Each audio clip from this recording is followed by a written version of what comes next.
ပေါင်းသူတော်ကောင်းတို့ခမညာတန်တရားဘုံကျော်စုံသာမျိုး၏ဩဃလိပြဝတ္တနာမှာလွတ်ရည်မျိုးဥလမြင်ခေါ်နိဗ္ဗာန်တော်က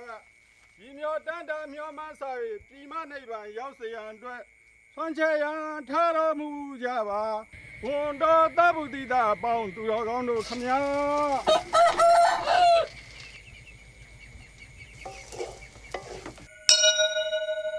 ာဒီရွာကတော့ AR မြစ်ဝကျွန်းပေါ်ကဓမ္မပင်ရွာကလေးပါ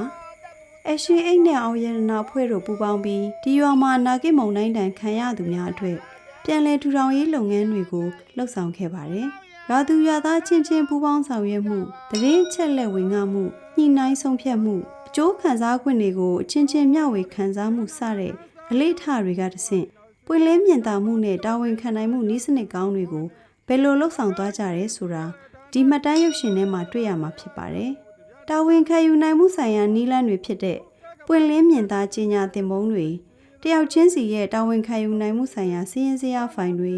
ပွင့်လင်းမြင်သာလူလူဆွေးနွေးပွဲတွေကိုပြသသွားပါမယ်။တို့ဟိုတုန်းကစောက်ခဲ့တဲ့လီမတက်ခင်ကစောက်ခဲ့တဲ့အားလေးကပြိုသွားတာဒဏီလေးနဲ့တောတစ်ကလေးနဲ့စောက်ရတယ်။အခုကသုံးပတ်လည်းမျိုးတစ်ကလေးနဲ့သူ့မိုးနဲ့ဆိုတော့ဘယ်ရင်ထဲမှာအတိုင်းမသိဝမ်းသာတာပေါ့။ဘာကြောင့်ဝမ်းသာလဲဆိုနှစ်ရှည်နေသွားလို့ရတယ်။ဒီအဆောက်အုံလေးဟာဆိုရင်ရွာသူရွာသားတွေအတူတူရေးဆွဲထားတဲ့ကြေးရွာစီမံကိန်းကိုအကောင့်ထဲပေါ်တဲ့လှုပ်ဆောင်ချက်တရက်ဖြစ်ပါတယ်။ကြေးရွာစီမံကိန်းရေးဆွဲနိုင်မှုရာပထမအဆုံးအဆင့်အနေနဲ့တင်နန်းစင်းကြေးရွာစေတနာဝန်ထမ်းက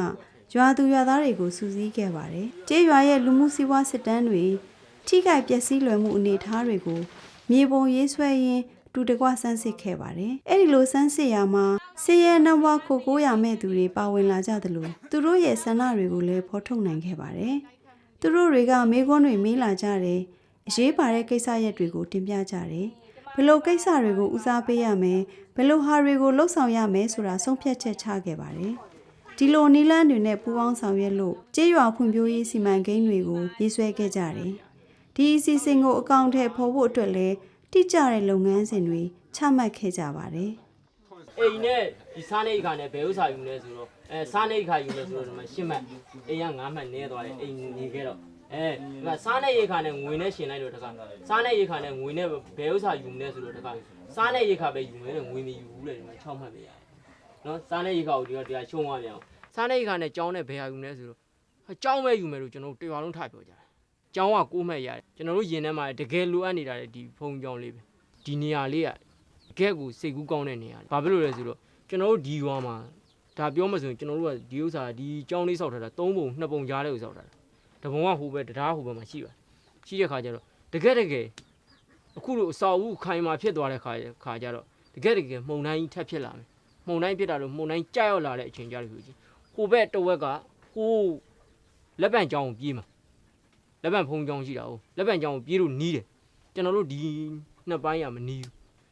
ဒီနေရာဟိုဘက်ကထိတ်ကပြေးနေဒီဥပုပ်ကြောင်လေးကိုနီးတယ်ဒီဘက်ထိတ်ဒီဘက်နားကျောကလူကပြေးနေဥပုပ်ကြောင်လေးကိုနီးတယ်ပေါ့ဆိုပြလာရေးတယ်ဆိုတာဒီငွေတောင်းခံမှုကိုအဓိကထားပြီးတော့အဆိုပြုသွားလို့ကျွန်တော်တို့ကဒီလိုတတ်မှတ်တာဟုတ်တောင်းခံမှုကိုသူတို့တွေနဲ့စီလုံးပြီးတော့ဘယ်လိုဒီနဲ့တောင်းခံမလဲဆိုပြီးတော့တောင်းခံတဲ့နေရာမှာကြောင်းဆိုပြီးတော့ဦးလေးတို့ကတတ်မှတ်ပြီးတောင်းခံလိုက်တယ်။ဘာကြောင့်ကြောင်းလို့တောင်းခံလိုက်တယ်လဲဆိုလို့ရှိရင်အများပြည်သူကနေပြီးတော့ကြောင်းကိုလိုချင်ပါတယ်ဆိုပြီးတော့အများပြည်သူကတောင်းတထားတဲ့သူတို့ရဲ့ထွက်ဆိုချက်ကလေးတွေရှိတယ်ခါကြတော့ဦးလေးကကြောင်းဆိုပြီးတော့အတိမပြုလို့ရတယ်ကြောင်းဆောက်တဲ့နေရာမှာလဲဘာခေါ်မလဲဆိုတော့ကျွန်တော်တို့ကိုတယောက်တည်းလုပ်လို့တော့မရဘူးဒါကြောင်းကော်မတီဆိုတော့ကျွန်တော်တို့ဖွဲ့ရတယ်ဒီကော်မတီဖွဲ့စည်းတဲ့နေရာမှာလဲအပြည်သူလူထုရှေ့မှောက်မှာဒီပုဂ္ဂိုလ်ကျွန်တော်တို့ဟဲ့အဆောက်အဦတွေတာဝန်ခံနိုင်မှုနဲ့တာဝန်ယူနိုင်မှုနဲ့ပြည့်စုံတဲ့ပုဂ္ဂိုလ်ဖြစ်နိုင်ကြလားမဖြစ်နိုင်ကြလားဆိုသူတို့ပြည်သူလူထုကိုကျွန်တော်တို့အရင်ဆုံးမေးစမ်းပြီးတော့မှဦးတန်းထွန်းပြည့်စုံပါတယ်ဆိုပြီးတော့ဦးတန်းထွန်းကိုကျွန်တော်တို့ဒီနေရာလေးကိုသတ်မှတ်ပေးရတာပဲဖွဲ့စည်းပြီးကျွန်တော်တို့ကော်မတီရှိရနေပြီးအားလုံးသဘောတူညီချက်နဲ့ကျွန်တော်လက်မှတ်ထိုးပြီးတော့ဒီငွေကိုတောင်းခံရတယ်ဒီသိစင်းတို့တွက်ပြီးတော့ခံမှန်းကုန်ကြငွေဆိုပြီးတော့ဦးလေးတို့9သိန်း9000နဲ့8000နဲ့800ဆိုပြီးတော့ဦးလေးတို့9သိန်း9000 8800ကိုခံမှန်းကုန်ကြငွေနဲ့သူတို့တွေဝိုင်းပြီးတော့လက်မှတ်ထိုးပြီးတော့သဘောတူညီချက်နဲ့လက်မှတ်ထိုးတင်လိုက်တဲ့အခါမှာဦးလေးတို့9သိန်းကျလာဒီကြောင်းအဟောင်းဖြတ်တော့တဲ့ဓနီတွေဝိုင်းတယ်တိတ်တွေဝိုင်းတယ်တိုင်တွေဝိုင်းပြီးတော့နှုတ်တယ်ရှင်းလင်းတယ်ပေါ့နော်စလုပ်တဲ့နေရာဒီကုန်းတွေပါလေးဖြတ်တဲ့နေရာတော့လူ90လောက်ရှိတာပါနော်ဒါကိုဆောက်တော့ပဲလို့မတီးပြီးတဲ့ဆိုပစ္စည်းလဲရောက်ကော ပုံချပေးလိုက်တဲ့အစိတ်စီ30ဒီတစ်ပိုင်းစီ 30ဆိုတဲ့လောက်အားဘာတွေလောက်ရလဲဆိုတော့ဒီမှာကျင်းလေးတွေတူပေးရတယ်လက်သမားပနဲ့ရိုက်ပေးတယ်ကျန်တဲ့လူတွေကရွာသူရွာသားတွေကကျင်းတူပေးတယ်ကျင်းတူပေးပြီးတော့တိုင်နေပါတွေဝိုင်းဝဲထူပေးရတယ်သူကသူဟိုမတ်တာပြူတာတော့သူတို့ကြည့်ပေါ့အဲ့ဒါလေးတွေဝိုင်းလုပ်ပေးရတယ်တစ်ပေးပါဆိုတစ်ပေးရတယ်အဲ့တိုင်ချင်းလေးတွေဖို့ရတယ်နောက်ကမြေကြီးလေးတွေဖို့ပေးရတယ်တို့ကအဲ့လိုလေးလုပ်ပေးရတယ် ကျောင်းဖို့မဆိုတော့ပြောပါစူစူညံညံပေါ့လေဖုန်းကြီးလည်းဆုံးကတ်တယ်ဥပုသ်ဆောင်နဲ့ဖုန်းကြီးဆုံးကတ်ပြီးတော့ကိုကဥပုသ်ဆောင်နဲ့အဲ့မှာဥပုသ်တွေကိုထမင်းကျွေးတယ်ပေါင်မုံကျွေးတယ်ပေါ့နော်အလွတ်လာတဲ့လူတွေလည်းပေါင်မုံတွေကျွေးပေါ့ ဒီအဆောက်အုံလေးဟာတမပင်ရွာအတွက်ဘက်ဆောင်သုံးဝင်တဲ့အဆောက်အုံလေးဖြစ်နေပါတယ်။လူတန်းအတွက်အမျိုးသမီးတွေစုယုံပြီးချက်ပြုတ်ကြတယ်။ထွေဆုံစည်းဝေးစကားပြောကြတဲ့စုရက်တစ်ခုလေးဖြစ်တယ်။ဘာသာရေးနဲ့ပတ်သက်လို့ဥပုသ်သတင်းဆောက်တရားတရားအထုတ်ရာနေရာတစ်ခုလေးဖြစ်ပါတယ်။ဒီအဆောက်အုံထဲမှာပဲကျေးရွာစည်းဝေးတွေလည်းကျင်းပကြတယ်။တဘာဝဘေးရန်တွေကြောက်ရောက်လာတဲ့အခါမှာခိုကိုးရမဲ့သူတွေခိတ္တခဏလာရောက်နေထိုင်နိုင်ကြသလိုလယ်သမားတွေအတွက်မျိုးစပါးဓာတ်မြေဩဇာစတဲ့လေယာသုံးပစ္စည်းတွေကိုလည်းတူလောင်ထားနိုင်ကြပါတယ်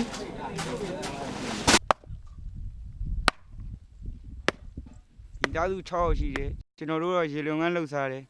ကျွန်တော်တို့ဒီအိမ်လေးမှာနေပါတယ်အိမ်လေးကမလုံတဲ့ခါကျတော့ကျွန်တော်တို့မိုးရွာလိုက်ချင်းဒီကျောင်းကိုသွားရင်မိုးရွာလိုက်ချင်းဒီကျောင်းကိုသွားလိုက်ချင်းနဲ့မိုးဆဲမချေရတော့အဲ့ကျောင်းလေးမှာပဲနေပြီးတော့ချက်ပြုတ်စားကြရပေါ့တကယ်လို့သာအိမ်မလုံပဲဒီကျောင်းကြီးမရှိခဲ့ရင်ကျွန်တော်တို့ဟိုပြေးဒီပြေးနေမှာအလုံလဲကောင်းကောင်းမလို့မှာမဟုတ်ဘူးစားဖို့နေလဲခက်ခဲရှိပါတယ်အလုံးမလို့ရတဲ့အတွက်ကြောင့် ကျေးရွာစီမံကိန်းရေးဆွဲပြီးတော့ရွာရဲ့ဦးစားပေးလိုအပ်ချက်တွေကိုဖော်ဆောင်ခဲ့ပါတယ်အချင်းချင်းကူညီရိုင်းပင်းဖို့တံမွေးဝမ်းကြောင်းလုပ်ငန်းတွေပုံမခိုင်မာလာစေဖို့ရည်ရွယ်ချက်နဲ့ SHG ဆိုတဲ့ကိုတူကိုရအဖွဲ့ငယ်လေးတွေဖွဲ့စည်းဖြစ်ခဲ့ပါတယ်တင်းသားတွေရဲ့ဝင်ငွေချို့ကိုဖဲ့ပြီးစုဆောင်းကြတယ်အရင်းနှီးလိုအပ်သူတွေကိုအတိုးနှုံးချိုသားစွာနဲ့ထုတ်ချီးတယ်အချင်းချင်းပုံမှန်တွေ့ဆုံပြီးစီးရဲစရာရေးဆွဲပုံတွေလေ့လာကြတယ်အသည့်အမြင်ဖလှယ်ကြတယ်မရှင်းလင်းတာတွေကိုမေးမြန်းကြတယ်သူတို့ရင်ဆိုင်နေရတဲ့ခက်ခဲတွေကိုဖြေရှင်းမှုအတွက်ဆုံးဖြတ်ချက်တွေအတူတူချခဲ့ကြပါတယ် SHG ကနေပြီးစပြီးဖွဲ့စည်းလေးတစ်ခုဖြစ်လာတယ်ဆိုလို့ရှိရင်သမီးတို့စပြီးရဲဆို15ရက်နဲ့တစ်လကို2ကြိမ်စီဝေးလောက်ရပါတယ်အစည်းအဝေးရောက်တဲ့နေ့ကျတော့စာရွက်စာတမ်းတွေစာအုပ်တွေတပါးတည်းယူဆောင်လာခဲ့ရပါတယ်ဒီလူမဒီတစ်ပတ်မှာဘယ်လိုတွေပြက်ကွက်တယ်ဆိုတဲ့အကြောင်းလေးတွေပြောကြတယ်ငွေပေးငွေယူလေးတွေလောက်ကြတယ်ပေါ့နော် လာကြဟာ လာ လာကြဟေးဝေးတခါလေး ရောအေးပြုတ် ရှိပါတယ် ဟုတ်ကဲ့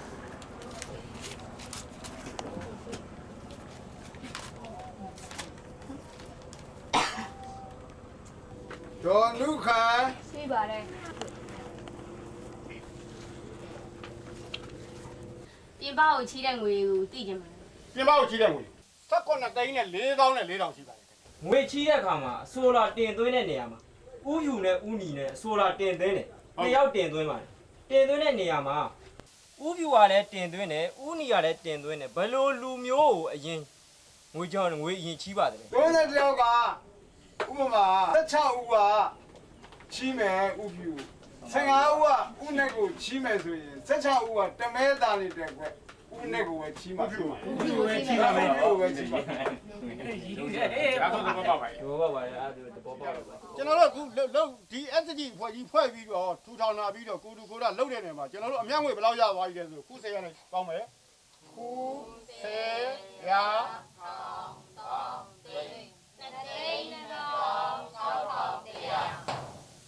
တင်တာမြက်ငွေ အသင်းသားအမြတ်ငွေ SHG တွေကစပြီးရဆိုငွေစပြီးတော့ယူလိုက်တယ်ပေါ့နော်ယူလိုက်တဲ့အခါမှာတမီးတို့ဒီပိုက်ကလေးကိုအရင်တီထောင်กินနေဆိုပြီးတော့တမီးတို့ပိုက်ကလေးကိုအရင်ပြီးတော့မတီလိုက်တယ်ပေါ့နော်အဲ့မတီရတဲ့ငွေလေးနဲ့15ရက်တစ်ပတ်ကိုသူတို့ကစုငွေလေးနဲ့ဟိုအရင်လေးနဲ့ပြန်သွင်းပေးရတယ်ဆိုတော့တမီးတို့အဲ့15ရက်တစ်ပတ်ကိုဒီလိုမျိုးလုပ်ငန်းလေးလုပ်ပြီးရဆိုတမီးတို့ရှာပြီးရဆိုကမန်ကရန်ထည့်ရတယ်အဲ့ဒီထည့်ရတဲ့ပိုတဲ့ဟာကိုမိသားစုစာဝန်ကြီးအတွက်ကိုတမီးတို့လုပ်တယ်ဟို SHG မှာဆိုလို့ရှိရင်ယောက်ျားလေးအစိတ်လောက်နဲ့မိန်းကလေး15ယောက်ရှိတယ်အယောက်40ဆိုပြီးတော့တမီးတို့ဖွဲ့ထားတယ်အယောက်40တိုင်းမှာငွေပေးငွေယူစည်ရင်းကိုင်းငွေကိုင်းတော့ကိုင်းဆိုပြီးတော့တမီးတို့10ယောက်ဖွဲ့ထားတယ်ဟိုကဆိုလို့ရှိရင်တမီးတို့ငွေတွေဆိုလို့ရှိရင်ဟိုနေဒီနေ့ဇာပြီးဝိုင်ပြီးရောဆိုပြီးတော့အတိတစ်ခုရှိတယ်အခုဆိုရင်ဒီလိုမဟုတ်ဒီလိုအဖွဲ့စည်းလေးနဲ့လောက်လာတဲ့ခါကျတော့ဟိုနေငါတို့တော့ဒီမှာငွေစုအောင်မယ်ဟေ့ဒီတစ်ပတ်ငွေစုလို့ရှိရင်ငါတို့ ငါတို့မှဘယ်လောက်ရသွားပြီဆိုတာဝင်ငွေတိလာတယ်နောက်တစ်ပတ်ထပ်စုရင်လည်းဘယ်လောက်ဝင်ငွေရတယ်ဆိုတာတိလာခဲ့တယ်ပေါ့နော်အခုအဲ့သမီးတို့အဲ့ဒီဟာလေးငါတို့အခုဒီတစ်ပတ်4000ခွဲပြတ်သွားလို့ရှိလို့ရှိရင်နောက်အပတ်တွေဆိုရင်ငါတို့တိမ့်တဲ့ချီငါတို့ရင်းနှီးလို့ရပြီငါလုပ်ငန်းကြီးတော့ပို့ပြီးထူထောင်လို့ရပြီဆိုတော့တွေးတော့ရှိတယ်ဟဲတရားငါ အစစ်ကြီးဆိုငွေကန်ရှိတယ်စင်းကန်ရှိတယ်တော့ကန်ရှိတယ်အဖွဲကိုယ်စလည်းရှိတယ်ကဘာဖီတယောက်ရှိတယ်ဟာလားငွေကန်တဲ့လူတော့မကန်ရအောင်တော့နဲ့ငွေနဲ့လွှဲကန်တာကျွန်တော်တို့ဒီအဖွဲရတဲ့ဓာမျိုးကြီးကြိုက်တယ်နေစနစ်သူတို့ဈေးဆွဲထားတဲ့ဥပဒေဆိုတာရှိတယ်32ဥပဒေဆွေးဆွဲဥပဒေမှာသူတို့စီမင်းစီကန်နေရှိတယ်အဲ့စီမင်းစီကန်နေတိုင်းလောက်သွားတဲ့အခါမှာအခုကျွန်တော်တို့အစစ်ကြီးငွေလာသွင်းတယ်ကျွန်တော်တို့အကုန်လုံးစုံပြီဆိုရင်ဘောမှာထွက်ရှင်းတဲ့နေလောက်တယ်ဟာဒီနေ့တယောက်ရှင်းနောက်နေ့တယောက်ရှင်းအကုန်လုံးရှင်းတတ်သွားတယ်အကုန်လုံးလည်းဒီနေ့ကဘာပြီးတယောက်လို့နောက်နေ့ကဘာပြီးတယောက်လို့နောက်လည်းပဲလောက်သွားတဲ့အခါမှာ30တယောက်လုံးရဲ့ပြောထက်လာဆိုထက်လာစင်းနေတဲ့နောက်ပိုင်းကျကျွန်တော်တို့စင်းကင်နဲ့တယောက်တည်းကင်လို့မရဘူးဒီဥစ္စာစင်းတယောက်3လကင်နောက်တယောက်3လကင်စင်းကင်တက်သွားအောင်အကုန်လုံးကလှုပ်တက်သွားမယ်အကုန်လုံးကပြောတက်သွားမယ်နောက်ပိုင်းကျအဖွဲတစ်ခုလုံးကပြောလဲပြောတတ်တယ်ဆိုလဲဆိုတတ်တယ်စင်းနဲ့ကင်တက်သွားမယ်ကဘာပြီးလှုပ်တက်သွားမယ်ငွေလဲထိမ့်တက်သွားမယ်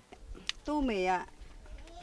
မျက်နှာမြင်ပြီး73ရက်ရတော့တည်ဆုံးသွားတယ်။တည်ဆုံးသွားတဲ့အခါမှာဒေါ်ကြီးကဆက်လက်ပြီးတော့ဒီကလေးလေးကိုနှုတ်အုပ်တိုင်းမွေးထားတယ်။မွေးထားတော့ခုကလေးလေးက9လစီပေါ့နော်။9လစီတော့ဒီကြားထဲမှာဒေါ်ကြီး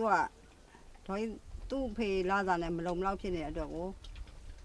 ဘာခေါ်မလဲလို့သူ့အဖွက်နှစ်ဖွက်ရပေါ့နော်။တစ်ဖွက်9000နဲ့တစ်လာ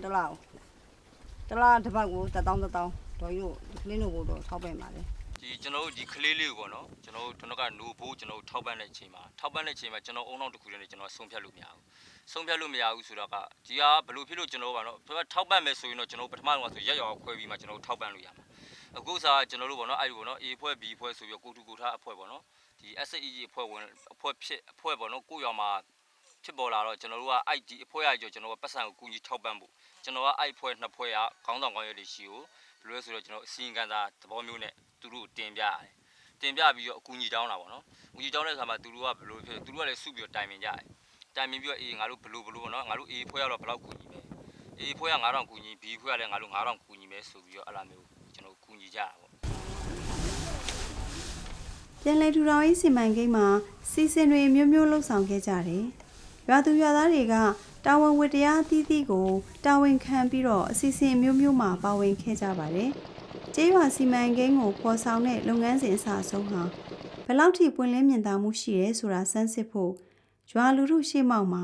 ပြန်လည်အကဲဖြတ်ရှင်းနှန်းတွေထုတ်ပြန်ရှင်းလင်းကြတဲ့ဆွေးနွေးပွဲတွေကျင်းပလိမ့်ရှိပါတယ်။ရွာသားတွေအကုန်လုံးပါဝင်ခဲ့ကြတယ်။ကျေးရွာ2ရွာတွေ့ဆုံပြီးဆွေးနွေးပွဲကျင်းပတယ်။ထိတန်ရင်ရွာကရွာလူကြီးနဲ့ကော်မတီဝင်တွေပါဝင်တဲ့အကဲဖြတ်အဖွဲ့ဟာတမာပင်ရွာရဲ့ဘက်ဆောင်သုံးဆောင်အုံတိဆောက်ရေးလုပ်ငန်းတွေကိုအကဲဖြတ်ဖို့လာရောက်ခဲ့ကြပါတယ်။တဦးနဲ့တဦးပြန်လည်မိတ်ဆက်ကြရင်းနဲ့ပွင့်လင်းမြင်သာဆွေးနွေးပွဲကိုစတင်ခဲ့ပါတယ်။ ရဲ့လမ်းညွှန်မှုကိုကျွန်တော်တို့ယူရတဲ့အတွက်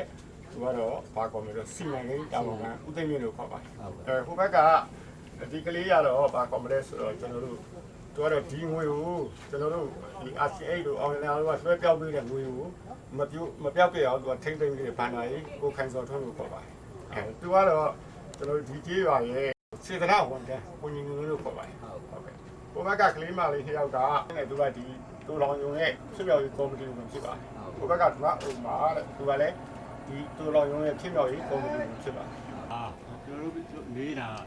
ကုန်ကြမှုနဲ့ပေါ့တို့ရရှိမှုနဲ့တို့တန်ဖိုးမှုနဲ့ရကုန်ကြမှုနဲ့ဘယ်လိုများအခြေအနေရှိလဲ တကယ်ထောက်ပံ့ငွေက9သိန်းရှိတယ်ကျွန်တော်တို့အမှန်တကယ်ကုန်သွားတာက9သိန်း4590နဲ့90ချက်ရှိတယ်ထောက်ပံ့ငွေနဲ့ကျွန်တော်တို့အားလုံး epic ချလိုက်တဲ့ခါကျတော့44,596ကျပ်ဒီရွာဆိုင်ဟုတ်ကဲ့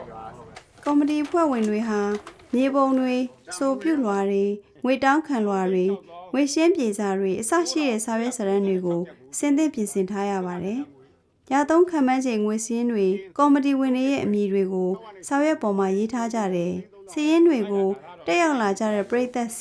ီလက်ဆင့်ကမ်းဝင်ငှပြီးစစ်ဆေးစေတယ်။ရွာသူရွာသားတွေနဲ့တစ်ဖက်ရွာကအကဲဖြတ်အဖွဲ့ဝင်တွေကစာရွက်စာတမ်းတွေကိုစစ်ဆေးကြတယ်ဆွေးနွေးကြတယ်ကျေးရွာအတွက်မှန်တကယ်အကျိုးပြုတဲ့အဆောက်အအုံဟုတ်မဟုတ်မိခွန်းတွေထုတ်